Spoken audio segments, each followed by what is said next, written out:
Welcome everyone to the Target Gender Equality Lounge. We are very grateful to have your attention today. This session is the top 3 tips for women in business from women in business. And I'm delighted to be joined by Kerry, Phillip from Vodafone and Kate Rowlinson from MediaCom. And they are going to share some of their experiences on their way to the top of their respective companies. Just a little bit more background. Firstly, the Global Compact Network UK, oh, I didn't even say, my name is Steve Kenzie. I'm the Executive Director of the UN Global Compact Network 2020-21, is to support our member companies in setting and reaching ambitious corporate targets for women's representation in their leadership. The program is going to include several activities, performance analysis, looking at where they are now, using the Women's Empowerment Principles Gap Analysis tool, and then capacity building workshops, peer-to-peer learning, and multi-stakeholder dialogues at the country level. So it's a really rich program that's going to take place over a period of months to help the 17 companies that have signed up from the UK to participate. Of course, it's a global impact initiative, so Global Compact Network from around the world are also participating. So whatever country you are in, there's a very good chance that the local network in your country is also doing this, and you could participate too. So do feel free to get in touch with the moderators, the organizers in the background on this panel. If you type into the chat that you want more information, I'm sure that someone will respond to you promptly. We have a tight schedule. Basically, it's a 20-minute session, and I've already used up 3 of those minutes. The idea was that we'd hear from Kerry for 5 minutes, then from Kate, and then time permitting, we'll see if there's been some questions in the chat, and we'll move over onto some Q&A to try and focus in on the issues that are of most interest to you. So without any further ado, I'm going to introduce Kerry Phillip, the Legal Director from Vodafone. And Kerry, please introduce yourself and Vodafone in the unlikely event someone doesn't know what you do, and give us your top 3 tips. Thank you. Thank you, Steve. And I'm very happy to be in the lounge with you, Steve. So thank you for inviting me. Steve said I'm Legal Director at Vodafone. Vodafone is a global communications company, and we take gender diversity, in fact, we take all diversity very, very seriously. I've been working in business for 30 years or more, and I set up a Women in Business network 4 years ago to ensure that we make Vodafone a place where women can thrive. So I've reflected on all the advice I've been given over the years and all I've learned and shared along the way to distill into 3 tips in 5 minutes. So here goes. Number 1, only connect.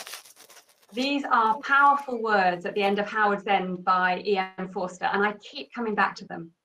I believe that connections with other people are fundamental to a happy and successful career. Get to know the people you work with, listen to their stories and care about their lives, their well-being, their balance and their success.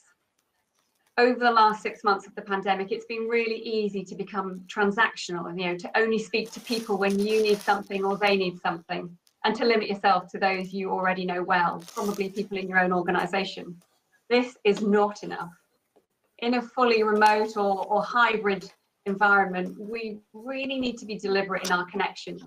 We need better, stronger and varied connections. And at the same time, we need to be kind and look out for each other. So who should you spend time connecting with at work? 4 groups are key for me. Firstly, my close-knit team where trust and challenge are really strong.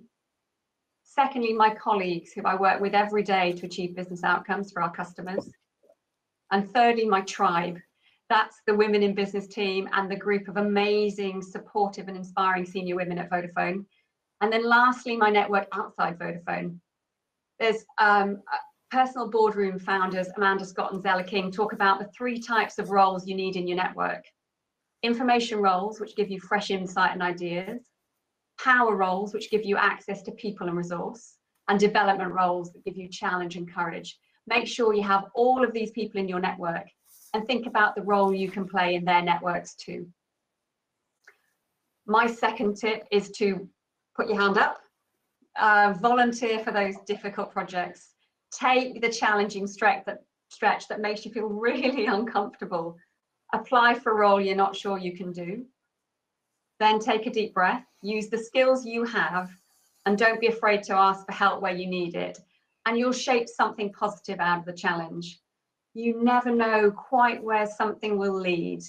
I have taken on many projects and add-ons to my role where I've seriously wondered if this is the one where I've stretched just a little bit too far, where I am so far beyond my comfort zone that I can't even see it. And without exception, they have been fabulous opportunities to learn, to expand that comfort zone, and to gain some new skills. And of course, very often they do lead to other interesting opportunities where you again need to take a deep breath and tell yourself that you've got this. So put your hand up and get ready to be uncomfortable.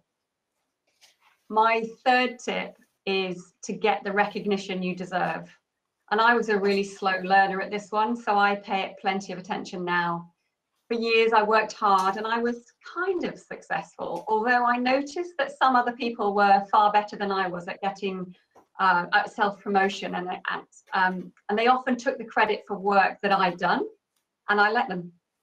I started a new job about 10 years ago, and it was a bigger role than I'd had before, with plenty to fix, a disengaged team, no clear view of purpose or value, no processes or tools in sight. And I had a tough first year, but there was so much to do that I got my head down, I worked hard, and I set a strategy, changed some of the people, put the tools and processes in place, and got the team working. And I thought I was doing a pretty good job. At the annual talent review, when it came to discussing me, the CEO said dismissively, "Who is she and what is she famous for?" Only my boss could answer. The other lead just kind of shrugged. I was, of course, devastated when I heard this. And I reflected on it. I was angry at first. And then I realized that doing a good job, a great job, is important, but it's not the whole story. It's also important to get the recognition you deserve for all that hard work and effort. I'm glad to say the story ended well. After a few days of feeling like an idiot, I got myself a mentor. I found a high-profile project to run and took a very deep breath as I took control of it. And I set up regular meetings to update the CEO and the CFO. By the time the next talent review came around, the CEO was very clear who I was and what I was famous for. So now I pay so much attention to celebrating success, whether it's in my team, in the women in business community, across Vodafone, or elsewhere in my network. And I recognise that I'm in a leadership position at Vodafone, which is a position of great privilege. And I'm really glad that this allows me to act as an advocate and ally for other women and to drive our diversity agenda. And I also make sure I find ways to give women and men access and exposure to senior leaders. And I make sure that they get the credit they deserve for all the hard work they've put in. So those were my 3 tips. Connect, put your hand up, get the recognition you deserve, and really have fun celebrating all that success. Thank you. Thanks very much, Kerry. That was fantastic. Very, very good points and made in a timely manner. Perfect. All right, we're going to come back to you with questions because I have some and I'm sure others will. But let's hear from Kate first. So Kate Rowlinson is the CEO of MediaCom. Kate, please. Hi, thank you, Steve. Thank you, Kerry. Awesome tips. I'm very happy to be here. I am the CEO for MediaCom in the UK. Some of you won't know what MediaCom is. We are the largest media agency in the UK. We are part of WPP, the world's largest marketing advertising organisation. And I'm very proud to be leading this business in the UK. I've been doing the job for exactly 12 months, actually. So I'm 1 year in. My first year has been quite interesting and challenging given the events that are going on in the world, but very pleased to share with you today my tips. So my first tip is not dissimilar to Kerry's second tip, actually, which is speak up, have a voice in your team and in your organisation. So a question, have you ever been in a meeting desperately wanting to speak but have not done so? Perhaps you were with lots of people who were more senior than you were, or you may have been the only woman in a room of men. You may have been the only black person or person of colour in a room of white people. And for whatever reason, you didn't speak. And I can think of examples where I have silenced myself because I was nervous, I lacked confidence in my opinions, or I was worried about what people might think. And then what often happens in these situations is that somebody else says what you were going to say. Everybody reacts really positively, and you're kicking yourself that you didn't say anything. And I think that many women find themselves in this situation. And that's a missed opportunity for business because we miss out on potentially a new and important perspective.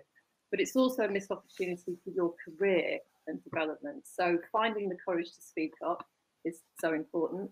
And like many of you, I'm sure, I spent time over the weekend reading about the incredible legacy of Ruth Bader Ginsburg, who sadly died last week. What a phenomenal trailblazer for women's rights and gender equality in America. And I read one particular story that Ruth was one of 9 women in a class of 500 men at Harvard Law School. And one day the dean lined these 9 women up and asked each of them to justify their place at the law school that could have been filled by a man. And this wasn't too long ago. What a horrible thing to have to do. But thank God she spoke up. Imagine a world without Ruth's voice in it. And it might sound like a strange parallel, but I do believe that in every interaction in the workplace, women have an opportunity to speak up and have their voices heard. And now more than ever, I believe women's voices are a critical factor in decision making. You know, it's been well documented that women have been hit harder economically by COVID than men, certainly in the UK. They're more likely to have been made redundant or furloughed, and more likely to have taken on additional domestic and childcare responsibilities. And so as we reimagine how we work, which all businesses are doing right now, if we don't hear from women, and if women are not involved in these decisions, how will we create workplaces that are equitable for all? So speaking up is my number 1 tip. The second tip is about being a cheerleader for other women in your business. And not only should you speak up for yourself, you should also speak up for other women in your business. And for all of the men listening, this includes you. Be a cheerleader for women in your team and in your business. And the reason why is because unfortunately women will not necessarily cheerlead for themselves. I'm really lucky. I know that within MediaCom and the wider WPP network, I have a whole army of senior women who have my back, cheerlead for me, and are there when I need advice. And I work really hard to advocate for the women I work with and to provide support for them in our business. So how can you be a cheerleader? Well, sometimes we all just need to be told we're doing a great job. Take time out of your day to give praise to the women you work with. It's a small thing which can have a massive impact on a woman's confidence. Cheerleading can also be inviting women to speak in a meeting, encouraging them to speak at a conference, nominating them for training, or putting them forward for promotion. And my third tip is tell your boss what you want. So don't shy away from asking what you want. And I think it's still true, unfortunately, that ambition in women can be frowned upon. It's not something that a woman should be. An ambitious man is to be revered and respected. An ambitious woman can be viewed as aggressive or inappropriate. And the fact that women have to navigate this is an additional pressure in the workplace, and I believe one which can hold women back. How should I behave? Should I tone my approach down? I think it forces women to sometimes question themselves. And we can't allow these negative thoughts to hold us back. We need to be really clear about what we want, whatever that might be, and not be afraid to ask for it. And I think it's fair to say that I did not do this for most of my career. It took me a while to figure this out and to figure out that really I just wanted to be in charge and run a company. And so one day I walked into my boss's office and I told him that I wanted to be a CEO. And he didn't laugh me out of the room as I thought he might do. He was actually pleased that I told him, and I firmly believe that's a big factor in me being in this job. So my 3 tips are: speak up and have a voice in your organization, be a cheerleader for other women in your business, and tell your boss what you want. Fantastic. Thanks very much, Kate. And thanks to our audience for delivering on a few questions. Before we dive into that, I guess you touched on it, Kate, in your reference to being a cheerleader. And I think this is a lot of parallels between gender equality and ethnic discrimination as well. And I think I don't want to put men at the center of everything, but clearly this is a male problem. It's both things. Obviously, there are women out there that discriminate against other women as well, but the more common scenario is you're working against an established, entrenched hierarchy that's dominated by men, and this is something that a lot of women are experiencing. UN Women had a program called He for She. Is that a part of it? That idea of Kerry, about connecting. Now, is it important to jump that gender barrier yourself? And was your mentor a male? Is it necessary to have a woman mentor? Because obviously there are fewer women in senior positions to act as mentor, or is that changed enough now? Any thoughts on how, and I think this comes up in some of the comments as well, how do you manage that, the relationships with men that are perhaps behind the times? Shall I start, Kate, and then hand over to you? Yeah, so He for She, hugely fantastic program, and our global CEO was one of the sponsors of it. And I think it is so important to have men advocating for women. I think Emma Watson, in her wonderful speech, put it well, and she said, "We need men. We can't do it without you." And certainly in the Women in Business Network that I run, we have men in there. We want men participating, and we want male leaders to take this seriously. And they should have mentees who are women. You can't have only women mentoring women. There aren't enough senior women to do that. And also, I think mentoring is a wonderful opportunity for both the person being mentored as well as the person mentoring, because you both learn. So it should be an honor for a man to get to mentor a woman. And I think really this is the only way, is to have open, frank discussions at every level of the organization, between men and between women, about what it's like. And they're not just, we're talking about gender diversity here, but this is about all diversity. Until you understand what it looks like from a different angle, you're never going to be able to help to change it. And that's what we really want, is everybody advocating for diversity, inclusion, and most importantly, that bit that we're all seeking, the belonging, where everybody belongs in a workplace and in life. Yeah, and I think that's right. And one of my biggest cheerleaders is a man. So my boss of 10 years now has just been one of my biggest supporters, and I think he's given me voice. So the thing around speaking up is really key here.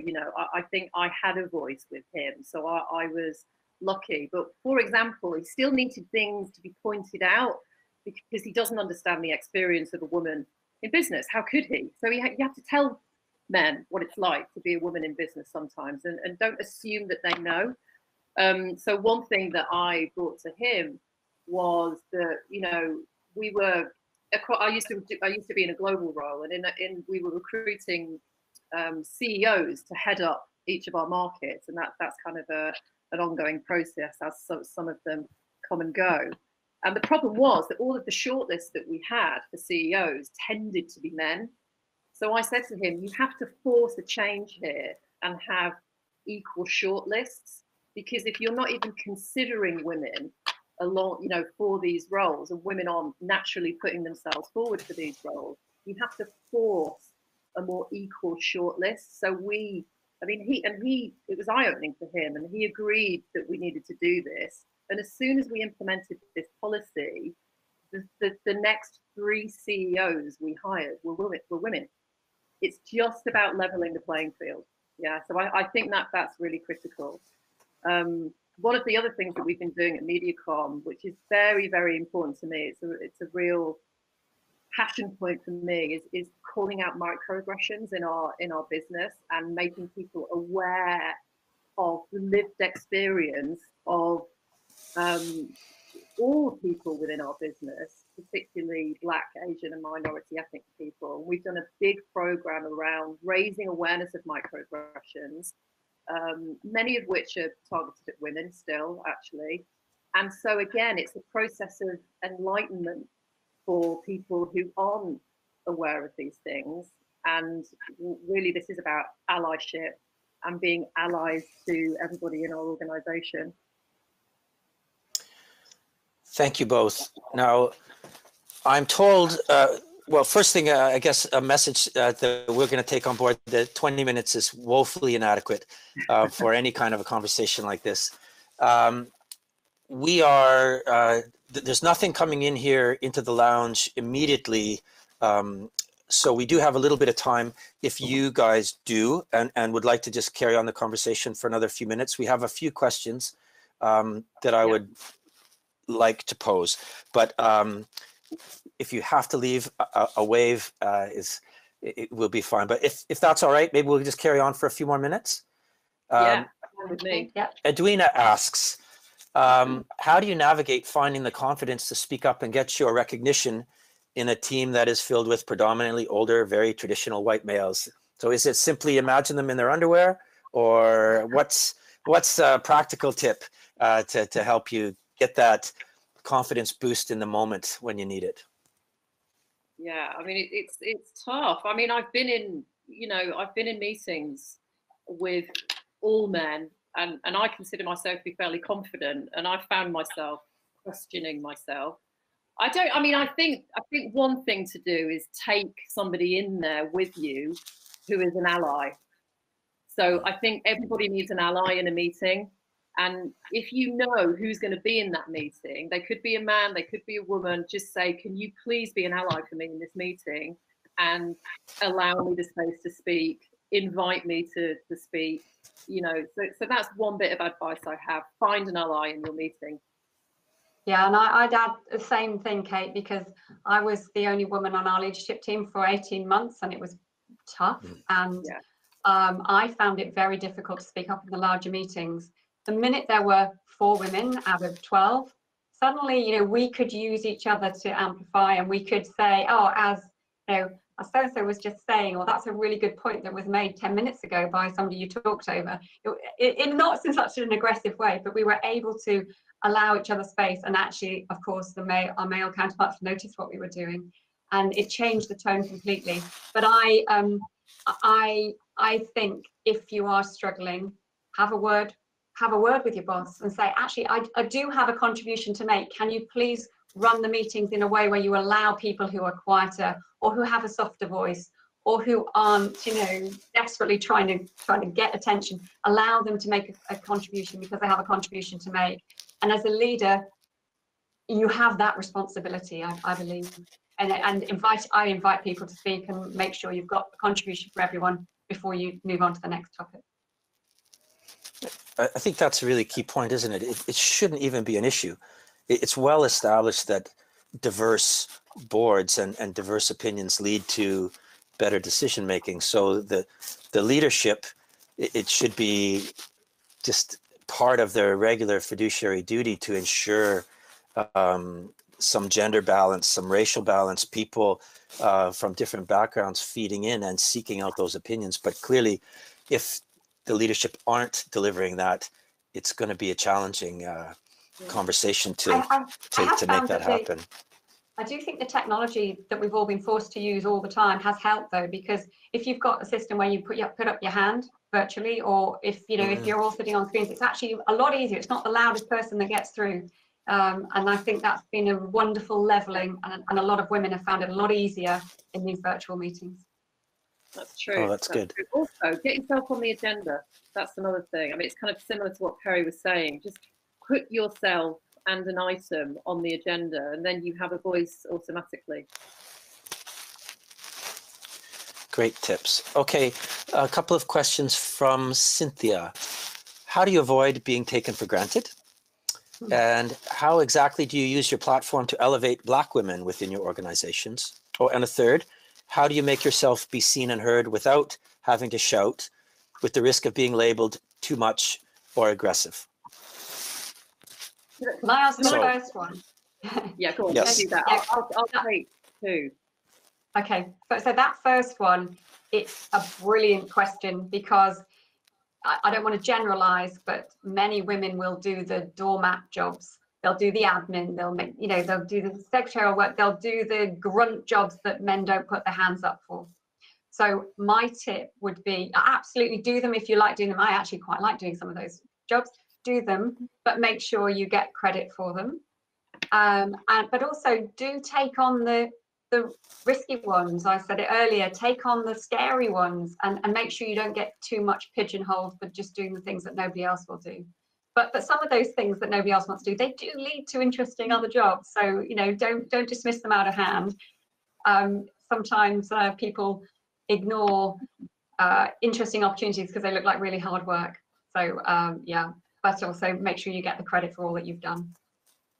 Yeah, and of course you can always say no. So saying no, and the power of saying no is actually something that I think is more associated with men.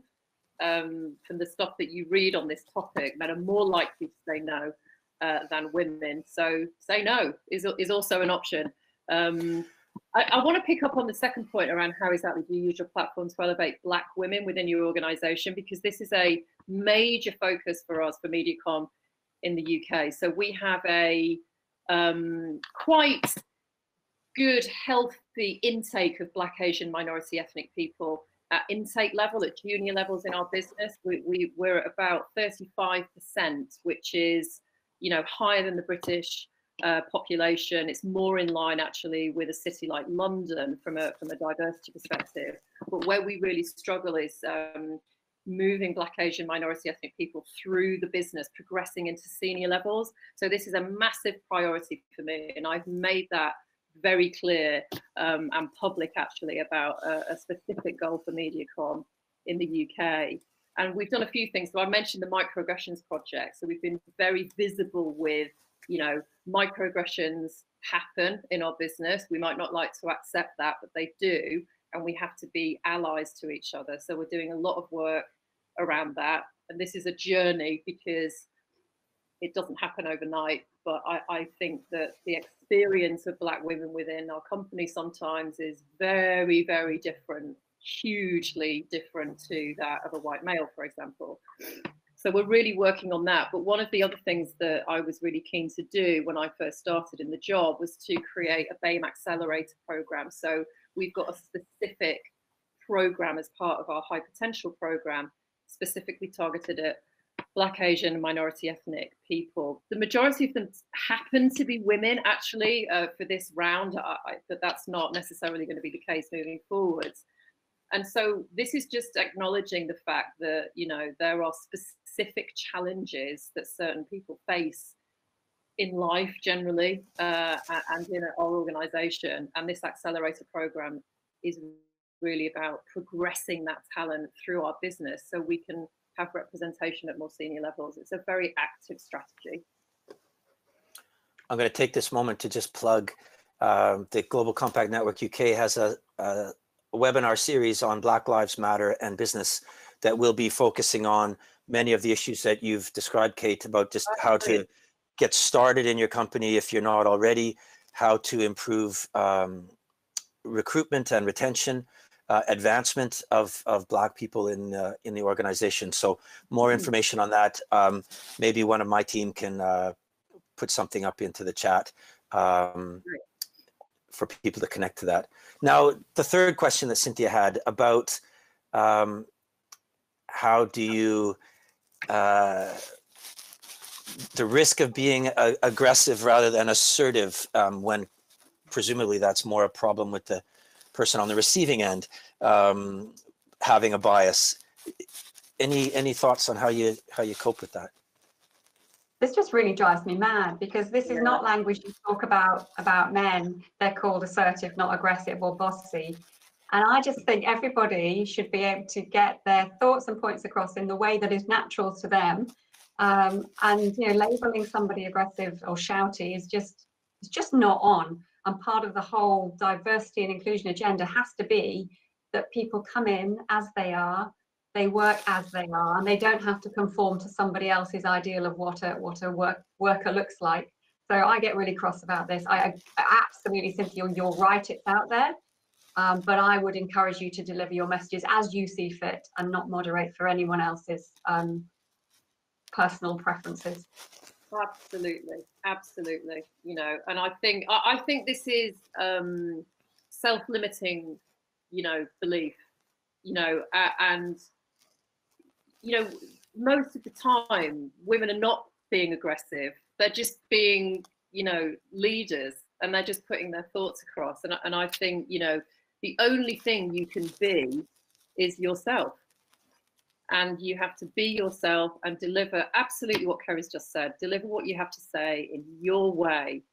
And this is why the allyship is so important to me, because if you're operating in an organisation that really takes allyship seriously, if anybody were to call you out for being aggressive, somebody would step in and say, no, that's not okay. And so this is why an inclusive culture is so important for me in MediaCom. There's still some great questions, but now we've even ticked over the hour. So I think we are going to have to wind this up. It's been an absolute pleasure to chat with you both. I look forward to our paths crossing again in the future. Thanks so much for your time and your candor. It's really been